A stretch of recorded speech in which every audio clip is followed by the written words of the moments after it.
Hi guys, welcome to this episode. Today I'm going to do a tutorial on the aperture, shutter and ISO on the Canon 90D. Right, so the key ingredients to photographer filming are your aperture, ISO and shutter, and it's really important that you navigate, hover through those things whenever you are on location, wherever you are going, and play around with those three things within different lighting environments. For example, in fluorescent lighting, in internal lighting, or in external lighting, because it's really important that you get a real nice balance of lighting. If you don't get that balance, your pictures might be either overexposed or underexposed, particularly if you are shooting in manual mode.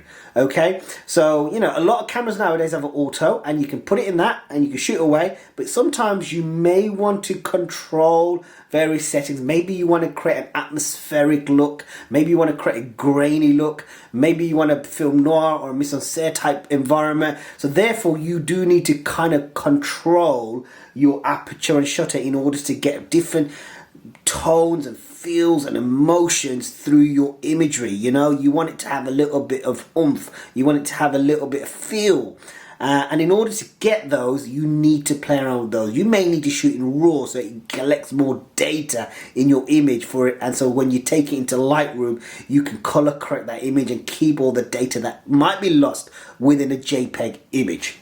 So how do I change my aperture and shutter? So I am doing this via Canon 90D, so I'm going to switch this camera on. Okay, so there it's on, and I am going to put it in manual mode. So there's my manual mode. Okay, so if you can see that, there's my manual mode. Okay, and I am going to go click on this Q button. Okay, and once I've clicked on this Q button, I have got a few choices. Here is my aperture. Sorry, not my aperture, my shutter. And I can literally hover in and out like this to control my shutter. Maybe I want it -4 seconds because I want to create those slow-mo, watery kind of like effects, you know, light drawings, etc. that people like to do when they start off doing photography or filming. So I might want to do that. I might click on I'm going to click on my Q again. I might want a faster shutter speed, maybe 1/25 of a second, because I am shooting in a specific environment that isn't very well lit and I need more exposure, for example. Okay, so you can play around with those things, okay, to get different tints, different effects. Your aperture is over here, so click on your aperture and you can move in and out like this to let more light, so the little hole in your camera opens and closes. So again, if you've got a larger number, it will be a smaller opening, so it'll be probably about that big. On an F, maybe 12, so you're letting less light in. So for example, if you're in a really bright day, you might want a smaller aperture, which is basically a smaller, larger number, which is letting less light in. But maybe, for example, if you're in a dark environment, you want a bigger hole. And I'm doing this with my finger, but then there's more light going into my camera, so the picture's being more exposed, okay? The next one is your ISO, so you can click on that and hover through that. That's basically to do with sensitivity of light. So for example, if you're in a really bright sunny day and you're on, I don't know, a Havana beach and you're there chilling out and you're taking pictures of very harsh, taut, bright light, you might want to just adjust your ISO to get a little bit more sensitivity. Like you might probably want to get a diffuser, do it. I tend to take pictures in a shadowed environment under like an easel, for example, a canopy, for example, in very high sunlight. It diffuses the image a little bit, and it's not as taut on the face, and you don't get this kind of really glossy, crisp look with real sharp light. So you might want to play around with that, okay?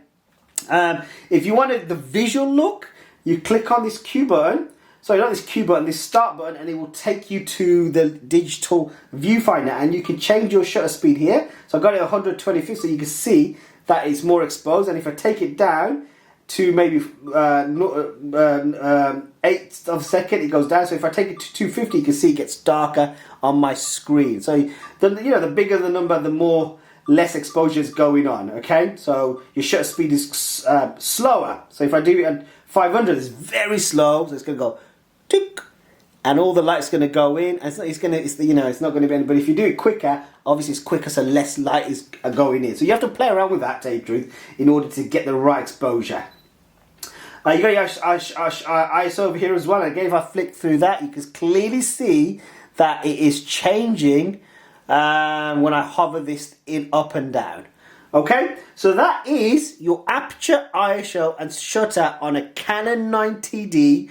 If you have any questions, or I might have said something imbalanced to maybe what you were thinking, please do post. You know, there's lots of ways of doing these things, to tell you the truth. I know aperture, shutter and ISO are very systematic, but you know, it's all to do with the photographer or the videographer and how they want to create what they want to create. And not everyone's got the right answer, not everyone's got the right answer or wrong answer. We just have to mix and match to get the best quality image for your needs. Any questions, please do post and I'm happy to respond. Thank you for watching, guys, and I'll see you for the next one.